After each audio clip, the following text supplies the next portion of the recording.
శివాయ గురవే నమః. అయితే ఈరోజు మనం చేయబోయే వీడియో జ్యేష్ఠమాసం ప్రాముఖ్యత గురించి తెలియజేసే వీడియో. అయితే మాసాలలో మూడవ మాసం జ్యేష్ఠమాసం.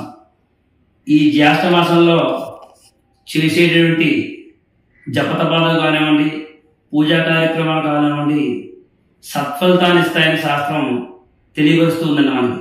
అయితే జ్యేష్ఠమాసాన్ని శ్రేష్ఠమాసం కూడా మన పెద్దలు మనకి చెప్తూ వచ్చారు. అది జ్యేష్ఠమాసంలో ప్రధానమైన తిథులు కొన్ని ఉన్నాయండి. అది జ్యేష్ఠ శుద్ధ తదియ. ఈ రోజున రంభావ్రతం అనే వ్రతం చేస్తారు మన ఆడవారందరూ కూడా.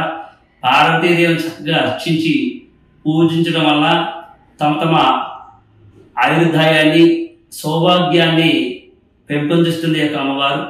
అంచేత ఆ తృతీయ రోజున ప్రధానంగా పార్వతీదేవిని పూజించాలి. ఈ యొక్క రంభావ్రతం యొక్క అమ్మవారిని పూజించిన తర్వాత చక్కగా ఆ రోజున శక్తి మేరకు అన్నదానం కానీ జలదానం కూడా చేయవచ్చు అని మనకు శాస్త్రాలు మనకు తెలియవస్తూ ఉన్నాయి. తర్వాత వచ్చేటువంటి తిథి జ్యేష్ఠ శుద్ధ అష్టమి.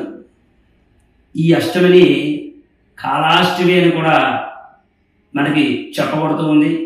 ఈ కాళాష్టమి రోజున సూర్యభగవాను యొక్క పుత్రుడైనటువంటి శనేశ్వరుడు, ఈ కాళభైరవుడు ఒకే చోటుకి చేరి వాళ్ళ యొక్క ధర్మాలు అలా నెరవేర్చాలి.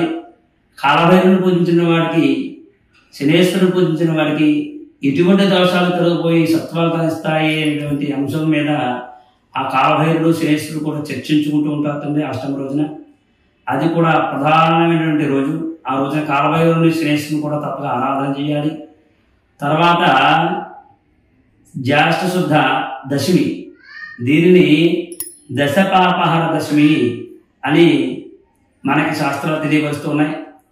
అంటే మనం 10 రకాల పాపాలు చేస్తామండి.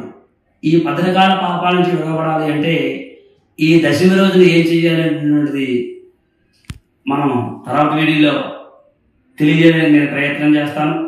తర్వాత జ్యేష్ఠ శుద్ధ ఏకాదశి. ఈ ఏకాదశిని నిర్జల ఏకాదశి అంటారు. ఇది కూడా సంవత్సరానికి 24 ఏకాదశులు వస్తాయి. అట్లాంటి 24 ఏకాదశులలో ఈ జ్యేష్ఠ శుద్ధ ఏకాదశి నిర్జల ఏకాదశి అంటారు. ఈ ఏకాదశి రోజున ఎవరైతే ఏకాదశి వ్రతం చేస్తారో వారికి మిగతా 23 ఏకాదశులు చేసిన ఫలితం వస్తుంది ఈ యొక్క ఏకాదశి వ్రతం చేయడం వల్ల. తర్వాత ద్వాదశి. ఈ ద్వాదశిని రామ లక్ష్మణ ద్వాదశి అని కూడా మనకు చెప్తూ ఉన్నారండి. దాని గురించి కూడా మనం ఒక వీడియో చేద్దాం. తర్వాత జ్యేష్ఠ శుద్ధ పౌర్ణమి, దీన్ని మహాజ్యేష్ఠి అని కూడా మనకి పెద్దలు చెప్తూ ఉన్నారు. ఈ యొక్క పౌర్ణమి రోజున ఒటిక సావిత్రి వ్రతం అనే వ్రతం ఉన్నది. ఆ జ్యేష్ఠ పౌర్ణమి రోజున మన ఆడవాళ్ళందరూ కూడా తమ భర్త యొక్క ఆయుర్దాయాన్ని పెంచుకోవడం కోసం ఈ యొక్క వ్రతాన్ని ప్రధానంగా చేస్తారని జ్యేష్ఠ శుద్ధ పౌర్ణమి రోజున. తర్వాత జ్యేష్ఠ బహుళ ఏకాదశి, దీన్ని యోగిని ఏకాదశి అంటారు. ఆ రోజు కూడా ఏకాదశి వ్రతం చేస్తారు. తర్వాత జ్యేష్ఠ బహుళ అమావాస్య, ఇది పితృదేవతలకు ప్రధానమైన తిథి. ఈ ప్రకారం జ్యేష్ఠ మాసంలో జ్యేష్ఠ శుద్ధ తదియ, జ్యేష్ఠ శుద్ధ అష్టమి, తర్వాత జ్యేష్ఠ శుద్ధ దశమి, జ్యేష్ఠ శుద్ధ ఏకాదశి, జ్యేష్ఠ శుద్ధ ద్వాదశి, జ్యేష్ఠ శుద్ధ పౌర్ణమి, జ్యేష్ఠ బహుళ ఏకాదశి, జ్యేష్ఠ బహుళ అమావాస్య ఈ జ్యేష్ఠ మాసంలో ప్రధానమైన తిథులు.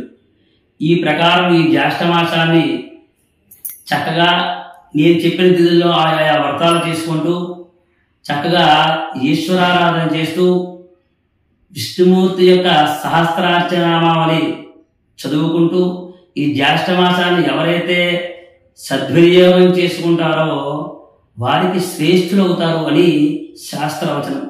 అందుచేత నేను చెప్పినటువంటి ఈ మాసంలో ప్రతి తిథికి కూడా ఒక్కొక్క ప్రాధాన్యత ఉన్నది. మన ప్రతి దానికి కూడా మనం చెబుదాం. ఈ తృతీయ గురించి, తర్వాత మన తృతీయ గురించి, తర్వాత ఆ యొక్క దశపాపహర దశమి గురించి, తర్వాత అష్టమి గురించి, తర్వాత ఏకాదశి గురించి, పౌర్ణమి గురించి చక్కగా మనం మిగతా వీడియోలో చేయడానికి ప్రయత్నం చేద్దాం. స్వస్తి.